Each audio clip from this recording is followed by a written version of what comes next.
If you are a high achiever, someone who holds yourself to an incredibly high standard, you absolutely know this feeling. That big, important project, the one that really matters, is just sitting there, right in front of you, completely untouched.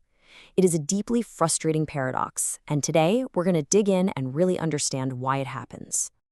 It all starts with a sound, doesn't it?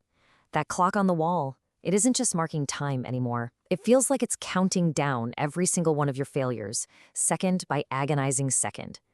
Every tick becomes a little judgment, a reminder of that deadline creeping closer, and all the work that's just not getting done. And then you hit this moment, total paralysis. It's late, the screen is glowing in the dark, and that cursor is just blinking, pulsing with this steady, silent rhythm against this huge, empty, white space. It's like you're at the starting line of a race you just can't bring yourself to run. And here's the part that's so maddening, right? You're completely equipped for this. You have everything. The data is all there.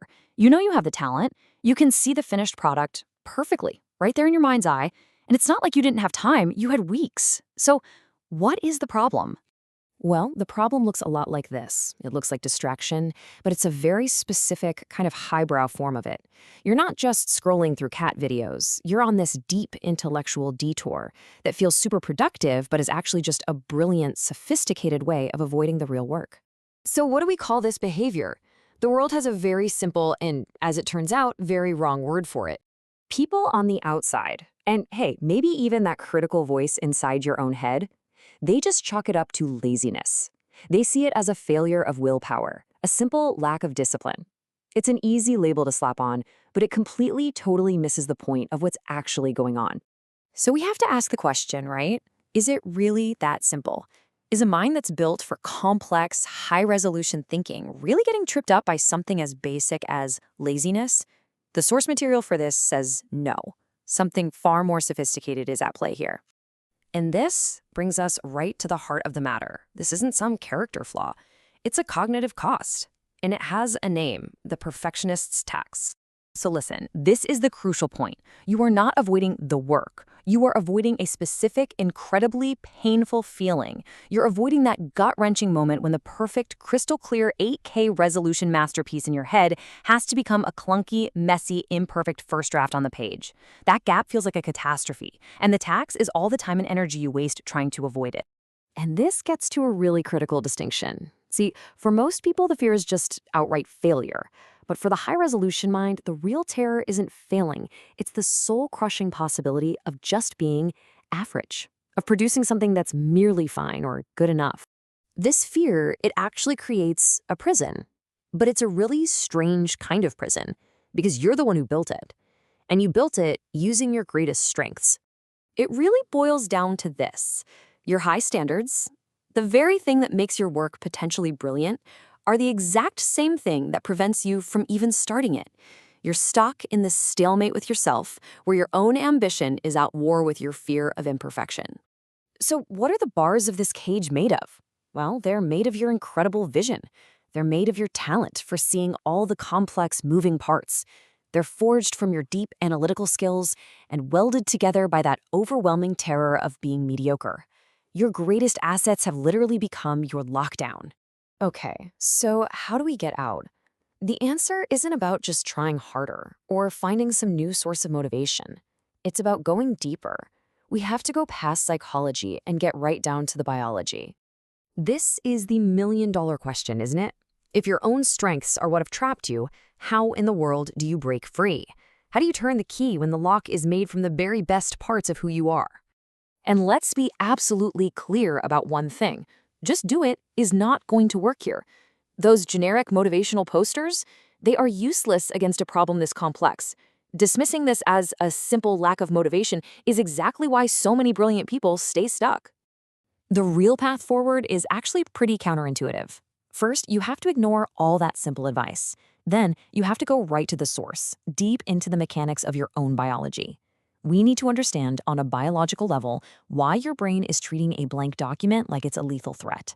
That possibility of falling short of your own high standards, it can trigger a primal fear, the same fight or flight response your ancestors had when they saw a predator. Your brain isn't being lazy. It's trying to protect you from what it sees as a very real danger.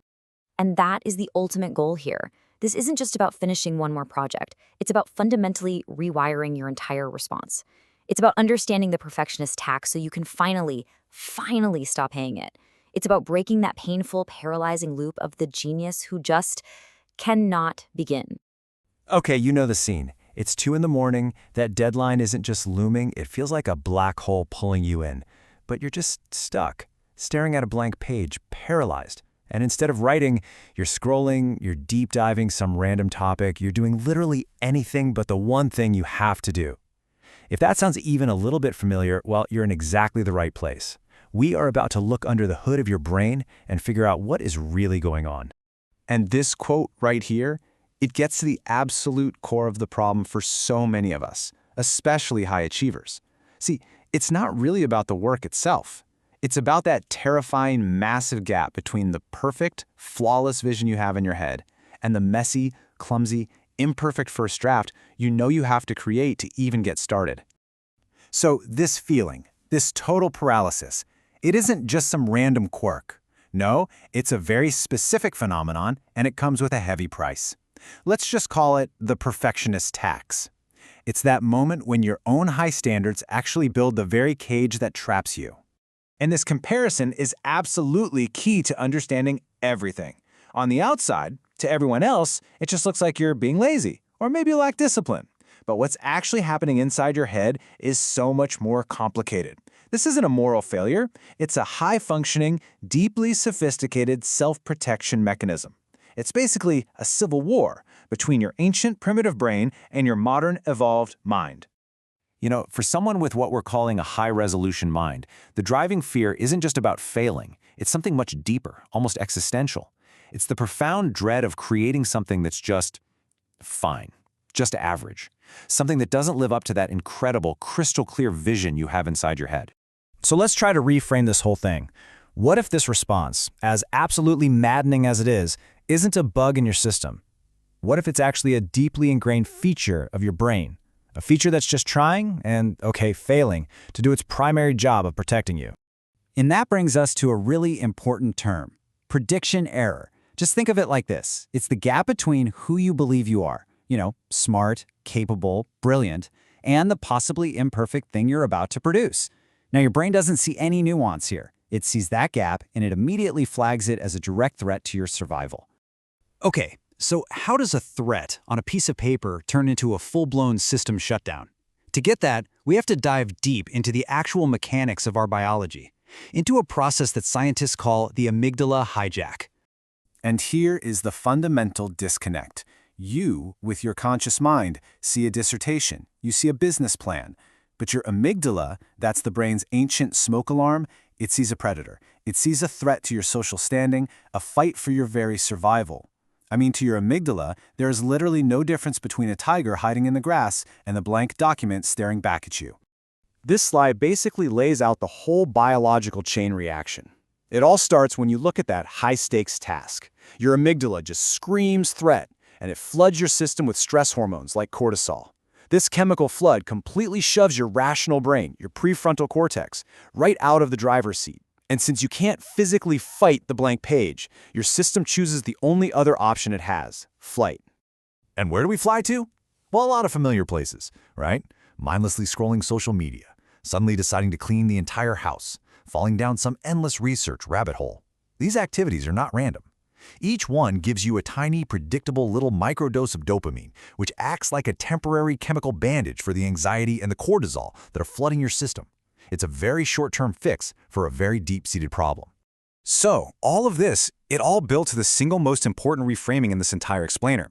Because once you actually understand the biology behind it, you realize we've all been trying to solve the completely wrong problem this whole time. I mean, think about it. All the productivity gurus, all the apps, all the scheduling hacks, they're all asking this one fundamental question. Is this just a matter of managing your time a little bit better? No. Just no. Absolutely not. The research is becoming incredibly clear on this. This isn't about your calendar or your to-do list. It is fundamentally a problem of emotion regulation.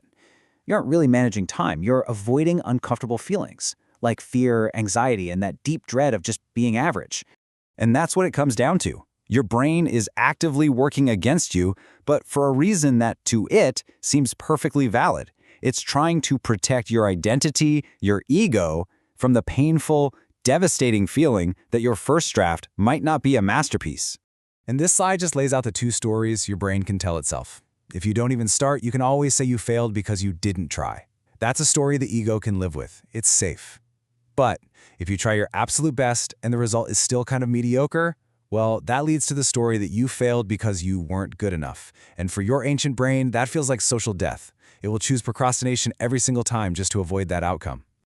Okay, so we get the why now. We've looked at the biology, we've pinpointed the emotional trigger. So what now? Where do we go from here? We have to shift from fighting our brains to actually negotiating with them. Let's just stop seeing our brain as the saboteur. It is not your enemy. It's more like a terrified, overworked sentinel, using ancient, outdated tools to solve modern problems. It's just trying to protect you from what it genuinely perceives as a legitimate danger. And once you start to see it that way, you can start a conversation instead of a war. And that leaves us with the real, practical question. Understanding the problem, well, that's the first half of the battle. The next half is figuring out how to act on that understanding. So what is the first step? How do you actually start to negotiate with that sentinel? How do you build a safe bridge from that perfect 8K masterpiece in your mind to the messy, necessary, and ultimately achievable low-resolution first draft? You know the feeling, right? It's late, some deadline is just breathing down your neck, and there you are, the person with all the ideas staring at a completely blank page. You've got the vision, you've got the skills, but you are just stuck, totally paralyzed.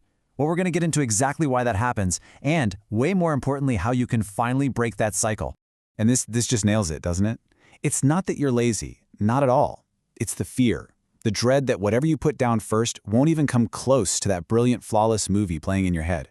And that gap, man, that gap between the vision and the reality, it can feel absolutely terrifying.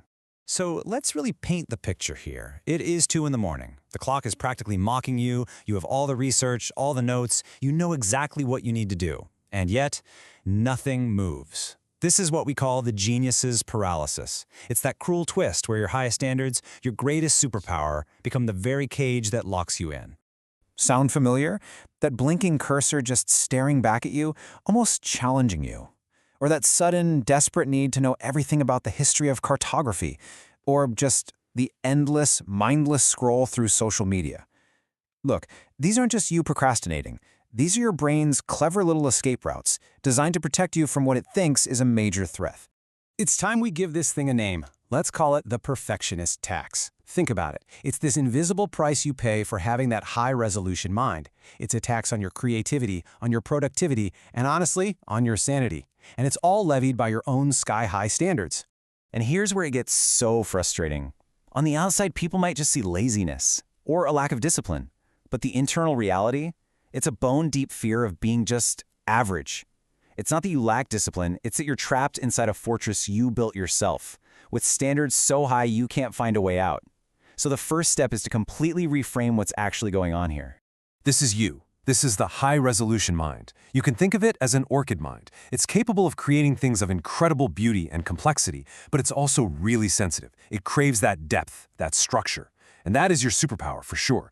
But in those early, messy, chaotic stages of a project, it becomes your single greatest liability. But why? Why does our brain do this to us? I promise you, it is not a character flaw. This is biology. We've got to look under the hood at the actual wiring. So your brain has this built-in threat detector, and right now, it's convinced that that blank page is a life or death situation. Okay, so it all comes down to a little part of your brain called the amygdala. It's like your own personal, very dramatic security guard. It sees this high-stakes task, that masterpiece in your head, and it flags the risk of failure as a mortal threat. Why? Because your identity as a smart, capable person feels essential to your survival. So when that identity is threatened, the amygdala pulls the fire alarm and slams on the emergency brakes. Total system shutdown. That's your paralysis. So if we can't fight this system head-on, what do?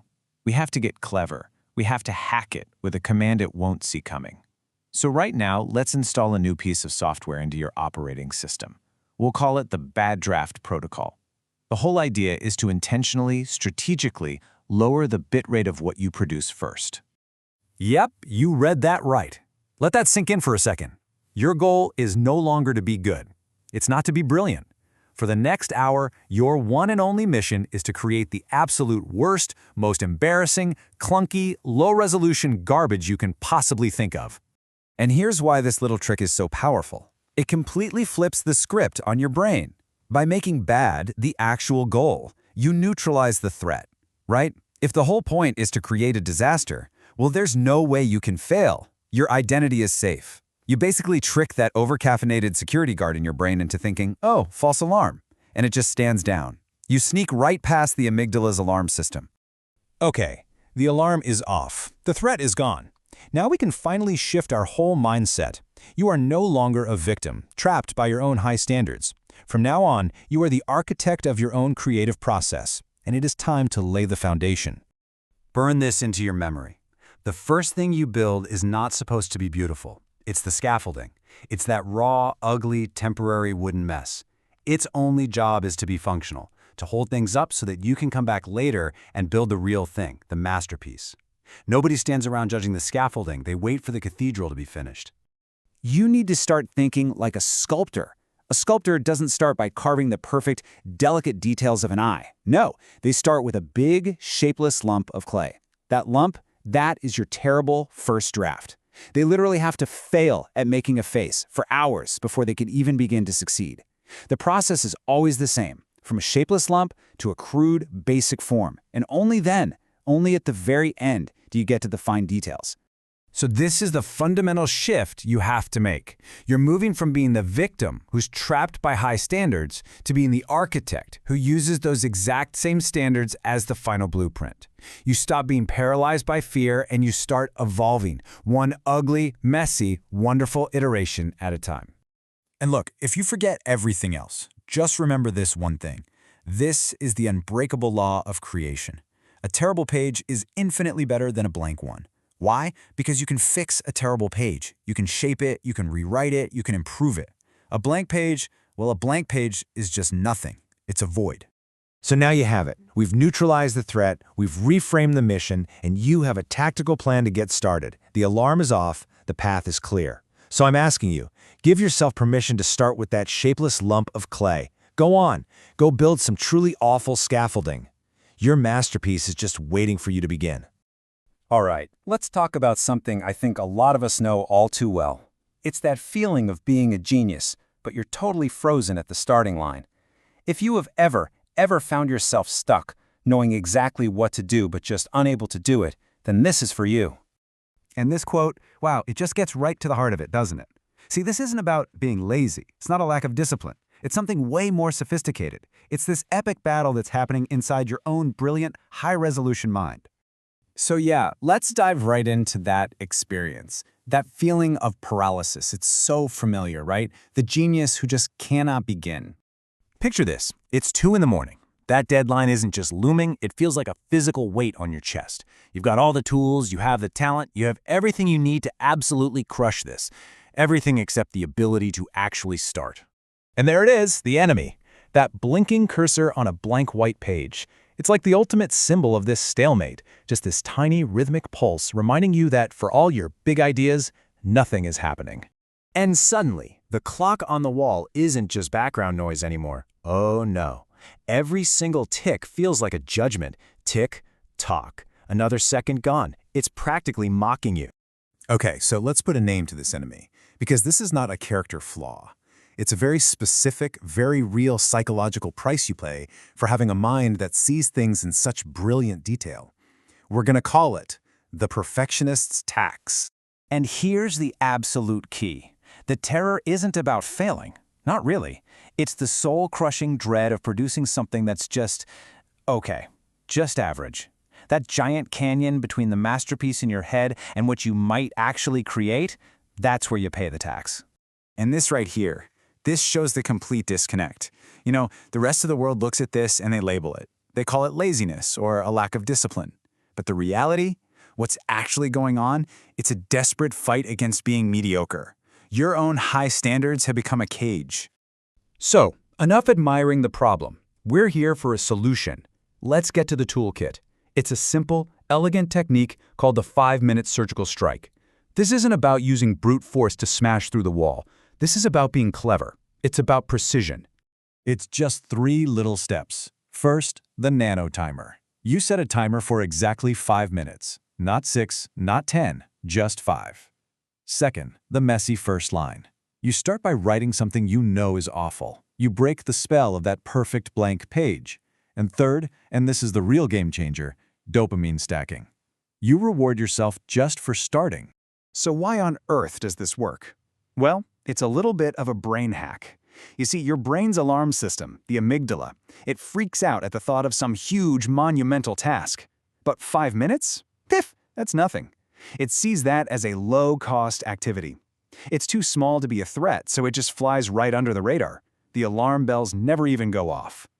And that brings us to what is, without a doubt, the most critical piece of this entire puzzle. The first 2 steps, they get the engine turning. But this third step, this is what actually rewires your brain for good. I mean, just let that sink in for a second. We are trained our entire lives to celebrate the finish line, right? To reward the final outcome. This strategy completely flips that upside down. The victory isn't the finished essay or the completed project.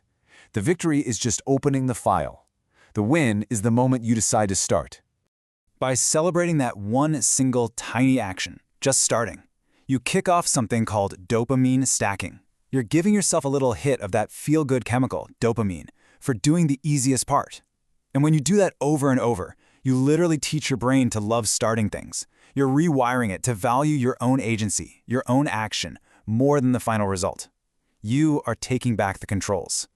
So you can see what we're talking about here is so much more than a productivity hack. It is a fundamental, deep shift in how you see yourself and your relationship with the things you create.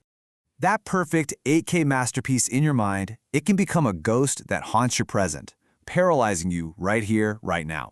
The whole goal is to let go and just embrace the messy, beautifully imperfect process of actually making something. Your job is to be the architect. Your job is to lay the bricks, even if they're a little crooked at first. The critic can come in way, way later to clean things up. Your real identity isn't in that flawless, finished building. It's found in the courage it takes to just show up to the construction site every single day. And that's really the question it all comes down to, isn't it? It's a choice. Are you ready to step out of that paralysis and into the power of just doing, no matter how small or messy that first step feels?